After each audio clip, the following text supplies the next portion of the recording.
Discover the $1,000,000 sales page secrets used by the world's most successful copywriters and business owners.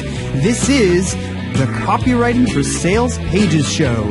And now your host, sales page expert and copywriting egghead, Debbie Owen.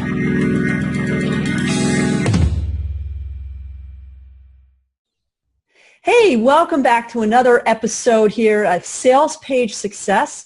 I am very excited to be able to introduce you to Jonathan Levi, who is a serial entrepreneur, a published author, and a self-proclaimed life hacker, born and raised right in Silicon Valley, although he's now based in Tel Aviv, Israel. Jonathan has been one of the top performing instructors on Udemy, known for blockbuster learning and memory courses, which I think is fascinating. And he's turned that huge success into many additional info products on his own online learning platform that it's called SuperLearner Academy. And he's also the host of the award-winning podcast, Becoming Superhuman. In fact, he says, it's our belief that the key to achieving anything you wish in life is the ability to learn, unlearn, and relearn anything. And I think that's what makes life interesting, isn't it, Jonathan? I would agree with you. I would say, Einstein said, I wouldn't say it, but if you stop learning, you start dying. Yeah, if you're not learning and growing, you are dying. That is right. Well, it's great to have you with us today. Thanks so much for being here. It is a pleasure to meet you, and I'm so glad that Stephen connected us. Yes, me too. Me too. Well, listen, I like to just dive right in so people can get some great value right from the beginning. As a serial entrepreneur, you've tried and obviously succeeded at many different things, but what are one or two of your experiments that didn't necessarily achieve liftoff? Oh my, just one or two? What's something that we could learn from that so that we don't make that same kind of mistake? Sure. Well, I've realized a really interesting thing in my career, Deborah, which is whenever I try to do something small and on the side, somehow it succeeds. And whenever I try to do something really, really big and I set out these visions of it being a very big company from the get-go, I must do something wrong. It ends up not succeeding. And every company that I've had that's succeeded, that's crossed the $1 million a year revenue, has started as, well, if this works, it'll be a little interesting side business. And every business that I've started with, well, we're going to start by raising money, and then it's going to get huge, and then we're going to, hire a CEO and go public, have all failed. And so I think the takeaway there, well, we can get into the takeaways, but there's a lot of those businesses. I started one which was going to be essentially Groupon for corporate social giving and discovering opportunities that you can engage with companies who are giving. I started a series of different media ideas. I had a software company that I tried to do for e-commerce businesses, all of which ultimately failed.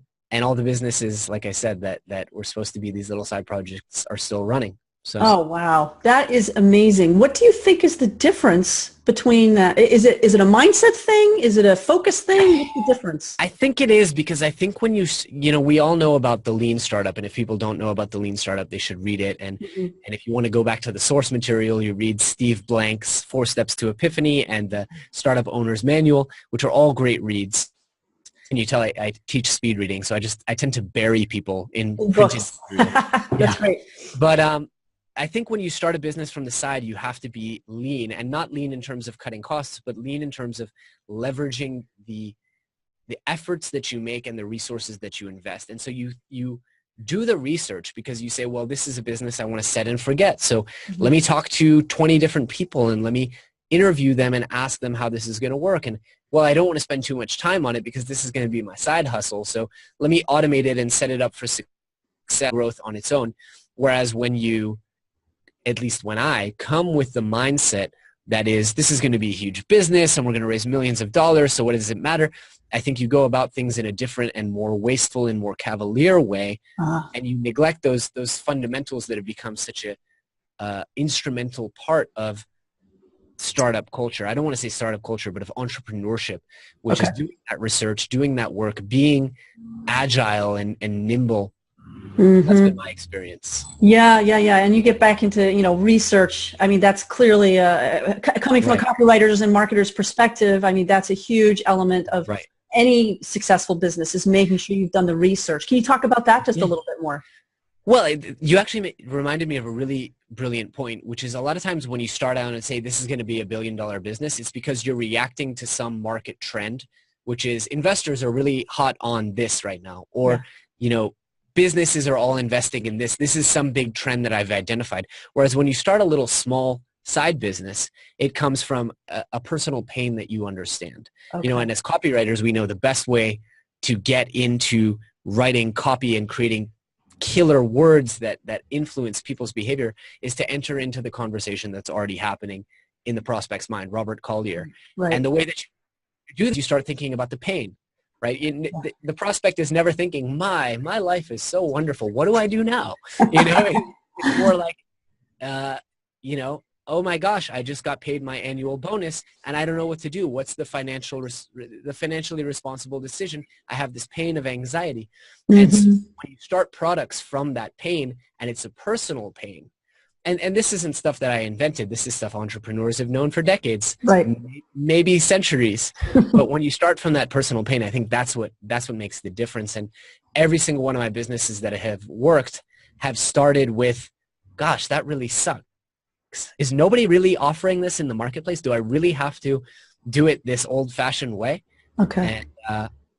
And without fail, I've always scratched my own itch, and that's the only way I know to actually get it to work successfully.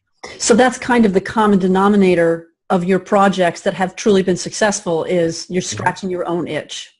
Precisely. Yeah, because then you know the pain best, and you still do your research, you talk to people, but the fact that you already have some experience of it yourself makes it just a lot easier to figure out which direction to go. 100%. And if you don't have the pain, I think it's very easy to do the research, but do it in a going through the motions kind of way, where the difference between good science and bad science is the mentality of the scientist am I doing the work of the research and the testing to prove my own hypotheses, or am I doing it to learn what the hypotheses should be? And that's a fundamental that shaped our entire society. And I have done the research for these big startup ideas to prove my own hypotheses, which is, this is the way the advertising industry is going, or everyone is going to want to do this. And you botch the results and then you get positives. Yeah. No, that's great. Those are some great takeaways. Well, let me ask you, what have you found to be some of the kind of human psychology and behavior triggers that cause people enough pain and frustration that they're finally open to making that purchase in order to solve the problem? I mean, we want to be problem solvers. More than marketers or business owners, we should look at ourselves as problem solvers. So what are some of the triggers that will cause people to actually go ahead and make that purchase? Yeah, the one that I really find myself leaning on, I mean, I am in the self-help and personal growth space, so it's obvious that I would lean on this, but my favorite place to go, and I recently realized just how much I love this area, because I made, for me, the mistake of going to Landmark Forum, which is also in the personal growth area, but they are more about the stick than the carrot. And what that taught me is, I, as a teacher, do not like to go to my prospects and tell them, you failed and you wasted this much time and it's all your fault, and break them before I build them up. I realized that I like to build them up and then build them up. And so the place that I like to go, and this comes from who I am and my history of beating myself up as a learner and learning disabilities, the place that I like to go is, Deborah, you have all this amazing potential if you could just. And it's, I don't have to tell you, what you're capable of. Right. It's just no one has given you, and this is classic othering that we do in copy is I studied sociology in undergraduate, but making someone else the other, which is the academic system hasn't taught you how to use your brain, but going into the pain of, that you're capable of more, that you're destined for more. I like, even when there's a tendency of marketers. I've had marketers tell me before, I figure out what the itch is and I scratch it till it bleeds and then the person buys the Band-Aid. And I hate that approach. For me, it's compassion first. It's leading with heart. And so that's, if you look at our copy, if you look at our marketing, it's all about, and to Stephen's credit, he's taught me a lot of this, our mutual friend Stephen, yes, it is not your fault. Yeah. And together we're going to find the solution. But you have to point out, what are the things that what are the things that are happening to where you're blaming yourself. You know, this is so great because I actually had some conversation online with some people this week where there was a famous copywriter who shall remain nameless who wrote this big article about how important it is to I can't remember his exact words, but I came away with, like, you know, you got to browbeat them and crush them, and then they'll be able to get better and better. And I spent 12 years as a public school teacher. And I know that is not the way people learn best. Yes, you can learn that way, but that's not the way you learn best. My oldest son just got out of the Navy, and I've always been appalled at how they train the military. Yes, it's effective, but how much more effective would it be if you build them up and then build them up, as you say? So I have two interesting comments. This is kind of how the SuperLearner methodology works, is every point branches out into a million connections. Points. Exactly. One of them is the military is not training for creativity and independent thinking. No. If you compare it to the Israeli military, my father was in the Israeli military, and he always told me that in the IDF, they want people to solve problems at the lowest possible level. There's really interesting case studies of during the Yom Kippur War where an American soldier would have said, we're taking fire, what's our next order? And the Israeli soldier at the lowest possible level said, we're taking fire and here's what we're going to do, and saved an entire platoon of tanks by saying, okay, go back and forth until we kick up a storm of sand. And because he hadn't been broken into just receiving orders, it was building up and building up. And I think that's really, really interesting. That is fascinating. Yeah, it is. And I recommend people, if they want to kind of get into that psychology, there's another book called The Startup Nation. It talks about why does the Israeli military breed the best entrepreneurs in the world, and why, if it were a startup accelerator, would it be above Y Combinator?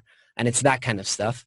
Love it. And the second thing is I think it's Gary Halbert who said, no, I'm sorry, it's Robert Collier who said, you know, if on the topic of browbeating, if your prospect has acne, you don't need to show them the acne. They know what it looks like. You just need to remind them that you want to help them with the acne. Right. Okay. Yeah, this is great. And remind that you're helping them with the acne. And you can also kind of demonstrate what continuing to have the acne might, you know, what that problem might continue to look like. You know, they don't have to see the acne themselves, but they can picture themselves 100%. Not having the date, not having, you know, feeling not confident, and so that's good. We should use that. Like, what will happen 10 years from now if you're not able to overcome your learning challenges and information overload? We should use that. There you go. Copywriter on call for you. I love it. All right. Let me ask you this. What we kind of answered this. What is the difference between pain and pleasure in the marketing and sales message? And I think that kind of comes out to really focusing on, as you were saying, not having to pull the scab off, but really just showing them that they can be a better person. So, totally. And I think the pleasure really comes in. I mean, one of the things that I've learned over the last few years, and I knew this at a theoretical level, you know, when I took my first marketing class, I managed to sneak into a marketing class when I was in my undergrad. It was oversubscribed, but I talked to the professor. And the first lecture, he talks about, you know, marketing doesn't begin and end at the sale. Or I'm sorry, it doesn't begin at AIDA and end at the sale. Marketing is your product, and it is the product experience. And I knew that. And I think one of the big realizations was just how far that goes, just how much you want to resell a customer who's already paid you money on the product. And it's not thank you for buying, it's congratulations for making this decision. Right. Huge difference. And then the pleasure of reiterating 3 or 4 times, like, at the end of this process, you are going to be on top of the hill at the end of the hero's journey. So. Yes. Yeah. And for viewers and listeners, that is absolutely key. You need to be aware of what Jonathan just said. When people buy, you want to continue to congratulate them for buying and continue to demonstrate to them what they're going to get out of it. That's really important, because if you just say, hey, thanks for buying, that's about you, the marketer, but you want to be client-centered. So yeah, that's a great reminder. Thank you. What are some of the most difficult objections that you encounter, and how do you overcome them, or do you even try to overcome them in your marketing? We probably don't overcome them enough. You can never overcome them enough if you're doing it in an authentic way. I'm a little bit more conservative than some of the people in this space. Okay. I don't do the, you try to click out of one of my emails and it pops up and opens another one that says, are you sure? Because this is going to be the worst decision you ever make in your life. And are you sure you're sure? Yeah. I pull back a little short of that, but I have become progressively more comfortable with, there's a term that they always use, like objection shooting or objection handling or something. Yeah. That's a nicer way to put it than I've heard. I like that. Okay. And for us, the biggest objections that we get are price and time. And those are not only objections, those are reasons why people refund within our 30-day refund policy is, you know what, I actually really need the money for something else, or I just haven't had the time to go into the program. And we probably should handle that in the way that we should handle that better is reminding people that this is the best, and I believe it's the best investment you'll ever make in your life. I believe that education as a whole is the best investment you can possibly make. And I recently realized that not just education in yourself, but education in everyone else around you. Like educating your staff, your employees, your kids, your parents. It's just education is this thing that has a ripple effect in communities and in companies.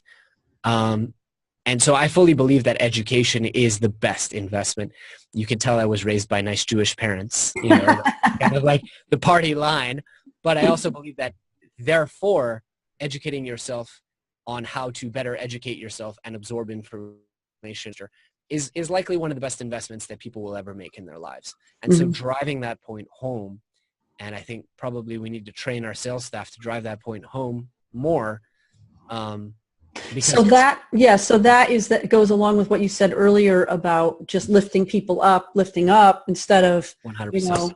Coming down hard on. Why are you so cheap? And you're always putting other things in front of yourself, Yeah. I don't think that method works.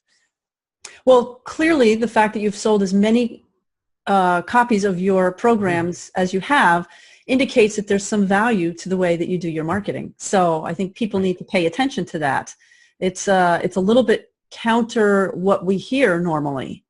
And so here's a question. Do you think that works especially well within the personal development field, or is it just kind of in general, or is it hard to say since you're mostly in personal development?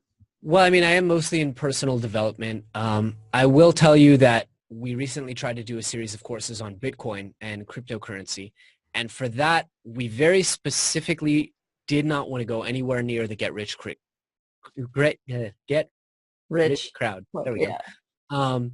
Because first off, I don't ethically, I think it's scary. We knew that, it was going up like this. We knew there was going to be a correction.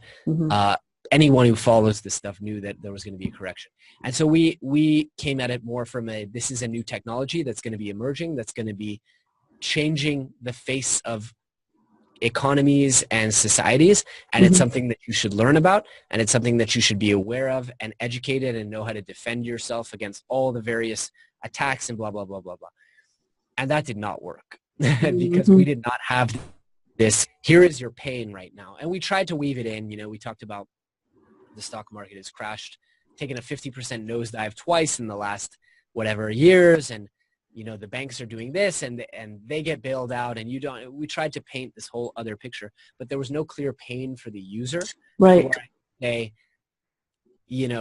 where I could comfortably ethically say your entire life savings is being jeopardized by a fiat currency system that is a house of cards that even the most advanced economists don't really understand the levers that they're pulling, And because we didn't have that pain pleasure, as you put it, we weren't able, I mean, our webinar didn't sell, our emails didn't sell. A lot of what we sold, and we were able to sell many copies, but it came just off people trusting my word and the copy that I wrote to launch the course and saying, we in our buyer surveys, it was, Jonathan said that this is interesting and important, so I bought the course. Which is a whole different. That's a whole other subject, right? That's all about the relationship that you've built up with your particular audience. Let's dive into that a little bit. I mean, how do you build up that relationship? What is your what is your kind of method that you know has worked over time that helps you develop that relationship, so that, as my friend Todd Brown says, marketing is 75% of it, and then you know at the end you have this 25% sales. The idea is to make selling superfluous. So how does Well, I don't think anything I'm going to say is going to come as a real surprise to people, to be honest with you. I think the first thing is be dependable and build insanely great products that people love. Your product is your front face, right? It's your first line of offense and defense and whatever you want to call it. Right. And it's what people interact with, especially in a business like mine.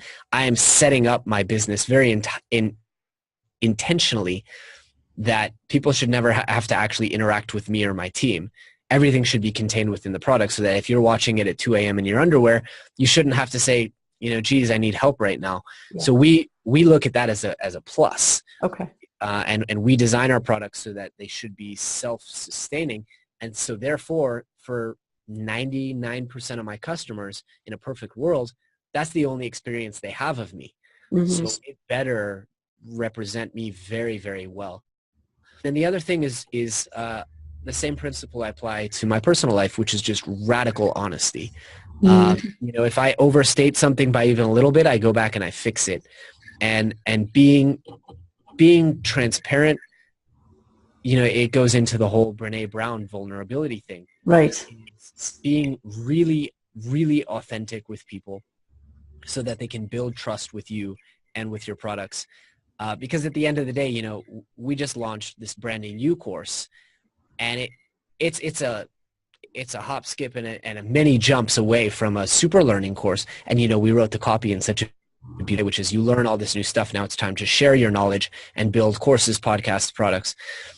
But most of the people buying that, the morning that they bought it, they didn't wake up and think, I want to be an online teacher. Right. Nor did I, nor did my partner. But making that decision ultimately for the people who bought that program for $1,000 came down to, do I trust what Jonathan is saying? It was years of building up that relationship in an automated way with automated emails and sending out YouTube videos, but building up that relationship to where these people can actually put faith in the words I'm saying. When I say, I really believe that this course is going to help you build a side business or take a new trajectory in your career, it better live up to it. And Right. Well, tell us a little bit more about Branding You Academy, because I think it's relevant to what we're talking about here in terms of sales messages. Sure. Tell us about that, why you started it and what you're hoping to accomplish with it and stuff. Yeah. So one of my favorite authors is Tim Ferriss, and he always says you write a book when the burden of the knowledge just have to get it out.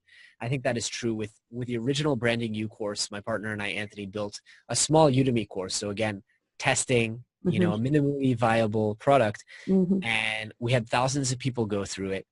And at that time, my business was a 6-figure business. His business was a 6-figure business. And we were still learning and still are learning. I've learned things in the last 20 minutes on this podcast that I need to be doing better.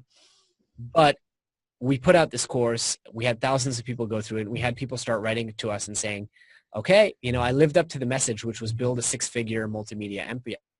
And we have a couple of people making 100,000 plus a year doing this stuff.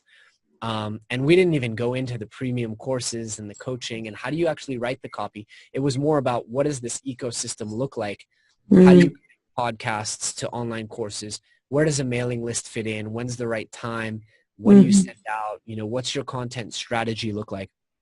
We realized that things that got a whole sentence in the prior course need to get a whole course, a 2-hour course. In this was, how do you create the best quality video content keeps people coming back? How do you write copy and a lot of the stuff that we're talking about today, Deborah? How do you pursue joint ventures with other content creators in a productive way? And so we spent about half a year taking everything that we know from getting our businesses from the 6-figure to the 7-figure level. And then we just committed it to slides and videos and texts and worksheets, and really making it a program to where, because we know there are many programs there that will teach you how to do webinars and will teach you how to write copy. But the reason that I think my audience comes to me time and time again is I take a subject that you can learn in 100 different places, I try to get as close to mastery of it as I can, and then I condense it into the 20% that's going to give people the 80%. Boom. That's the key, the 20%. Well, this is what you got to know to do this. Yep. Exactly. And I'm not going to spend hours like Amy Porterfield is going into how your slides should look like on your webinar. I'm just going to say, here's my template. I've tried 10 other templates. This is the one that works. Download it and use it. Because I'm not trying to fill a $100 course just on webinars. I'm trying to build, an encyclopedic course of everything that you need to know to get this business off the ground. And by the way, I think there's nothing wrong with any of those other approaches. I love Amy Porterfield stuff. I love Russell Brunson stuff. I love, obviously, anything you can find by Gary Halbert, I think as content creators, we're in a very blessed position where we don't have competitors. So I will tell people, start with my course because I'm going to give you a broad overview.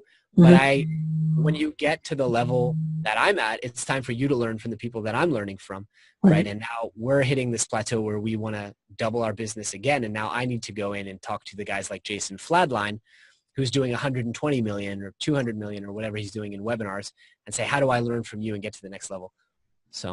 Oh, that's great. And then you come back and give the 20% to your audience. Come back and give the 20%. Exactly. Awesome. It's a model. Yeah. There's no such thing as competition in the content creation space. No. Yeah. I love that. That's really great. That's really great. So can you share an example of either a sales message or a sales vehicle, whether that's a VSL or webinar or sales page or something like that, that just really rocked for you?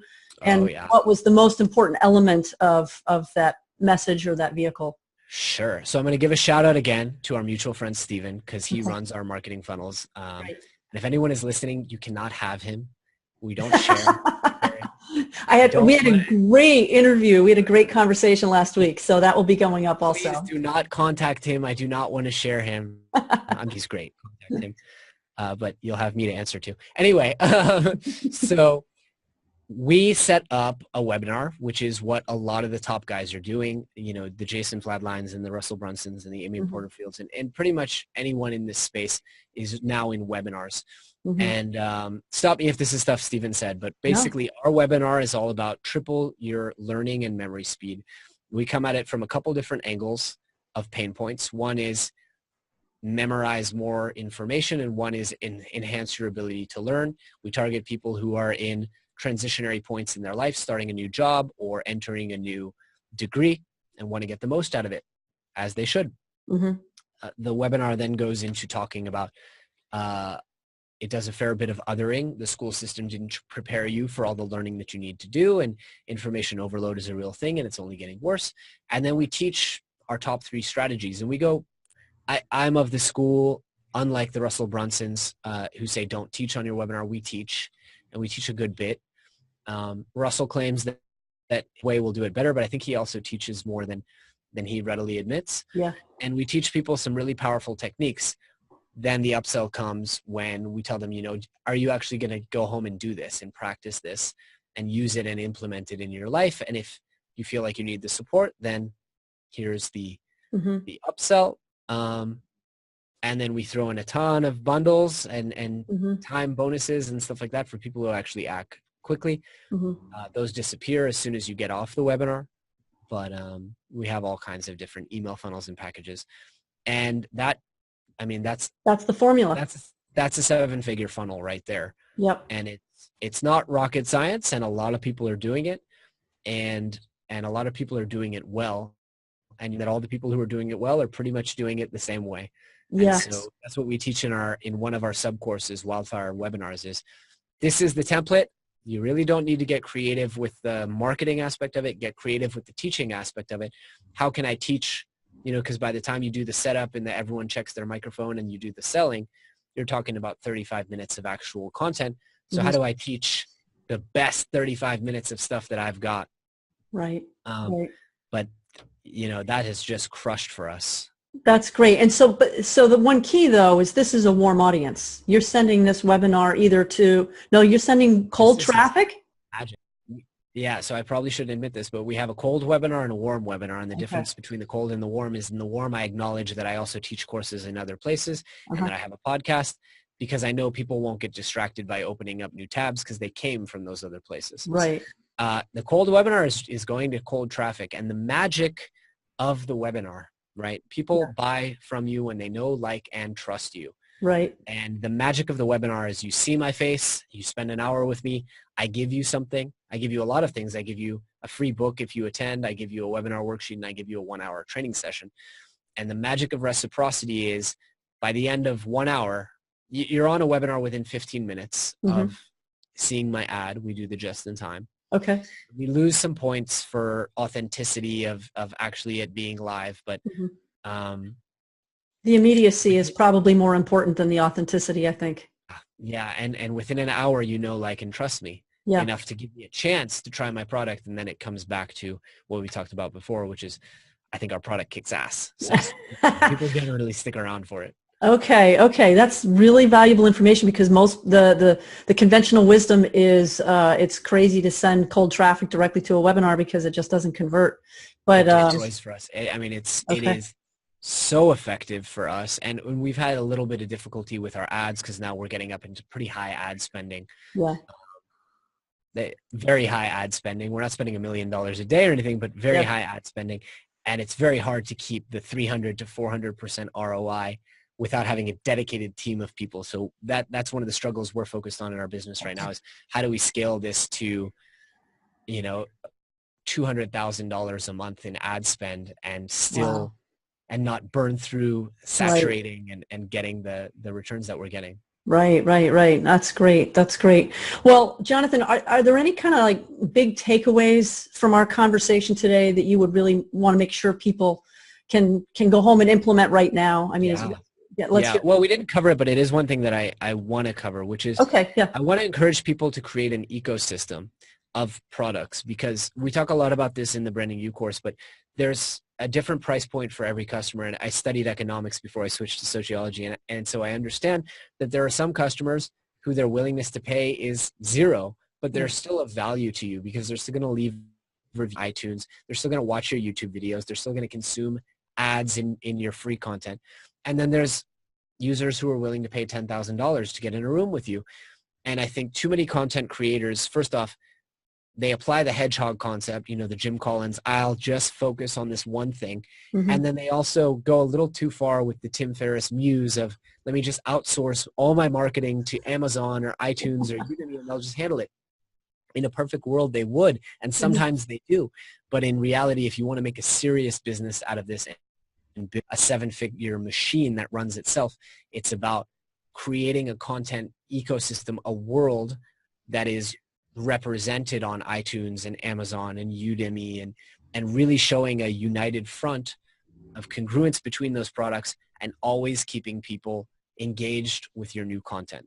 So that's a big takeaway, but and that doesn't mean go open a Snapchat and a Pinterest and 500 other things, but it means pick the 5 or 6 things that you can do well and do them very well, and remember that it's a snowball effect. Every YouTube video someone watches is making them more likely to get on your mailing list. And once they're on their mailing list, they're more likely to buy your courses. And once they buy your courses, now they're going to start asking you about private coaching. And it's this snowballing effect of creating a relationship. And think about when you create one of the most important things people can do is think about marketing is relationship building, I think. Right. And one of the most important markers of creating a relationship, you know, people that we don't really know so well, we add them on Facebook and we forget about them. The people that we want to build a relationship with, we add them on Facebook, and then we ask them for their phone number, and then we want to share those concert tickets with them, so we add their email. We're constantly building more and more connections to those people, and I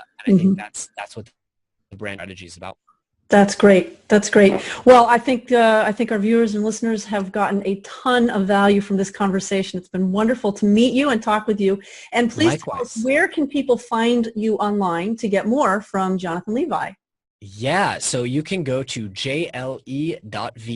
It's just one website that has all my stuff, and there's coupon codes to pretty much everything I do there. So. Oh, that's great. Well, thank you so much for being part of this show, and I think we got some really great sales and marketing takeaways. It was my pleasure, Deborah. Okay, thanks. Take care. Hey, my name is Deborah Owen from Big League Copywriting. Knowing how to write copy for your business is one of the most important skills you can learn. but I see many business owners making easily correctable mistakes.